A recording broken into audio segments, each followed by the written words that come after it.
So Lerone Murphy just sent Aaron Pico to the Shadow Realm. But this video is going to be more so about Aaron Pico than Lerone Murphy because, in my opinion, I think the Aaron Pico hype train is completely finished now. And I think we almost need to stop talking about Aaron Pico like he's the second coming. This guy's been knocked out badly 3 times. He's had 5 losses now, knocked out badly 3 times.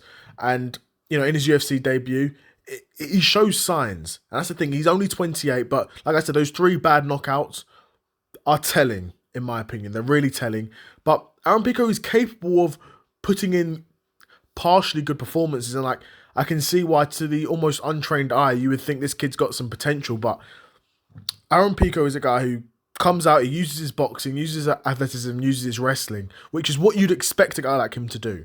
But it's clear to me that we've seen time and time again that there's clearly something lacking in his game. It seems like it's the defensive striking, to be honest, which for a guy who's been traditionally trained in boxing and was a Golden Gloves champion, you wouldn't think that would be the issue. But this guy keeps getting caught. And I know defending defense in boxing is very different to defense in MMA. I understand the gloves are a lot smaller. And in boxing, you can be taught, depending on who your coach is, you can be taught to use your gloves sort of as a defensive barrier as well, which in MMA, you just can't do. The gloves are too small. But yeah, Aaron Pico has been stopped badly by Henry Corrales, was stopped badly by Aaron Borix, and was stopped badly again by Lerone Murphy. And all of these were fights where, apart from the Henry Corrales fight, where Aaron Pico was coming out and looking good.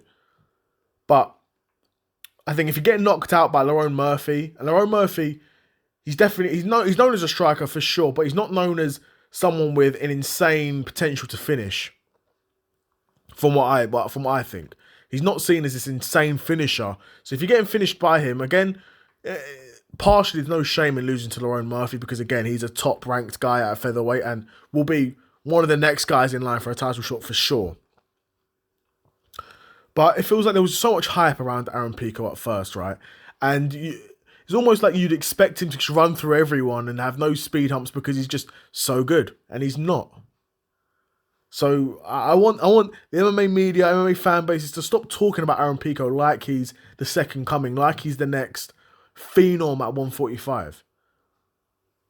Because from what I've seen in his career, he could be a very good nearly man at featherweight. He could be a more athletic version of Josh Emmett, you know, but he's never going to reach the metaphorical brass ring. He's never going to become world champion, in my opinion. Now, he's 28. There's still time. He's not a kid, and he's had some brutal knockouts, but there is still time, right?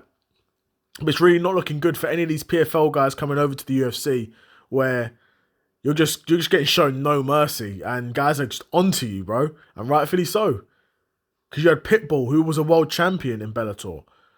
So was Patchy Mix, a world champion in Bellator. Aaron Pico was a guy who Bellator definitely, if they stayed around, definitely would have wanted to become a world champion one day. And these guys, they're just getting cleaned out in the UFC. Getting absolutely cleaned out. So, yeah, I'd be curious to know what you guys think. Do you think Aaron Pico... Do you think I'm being too harsh on Aaron Pico?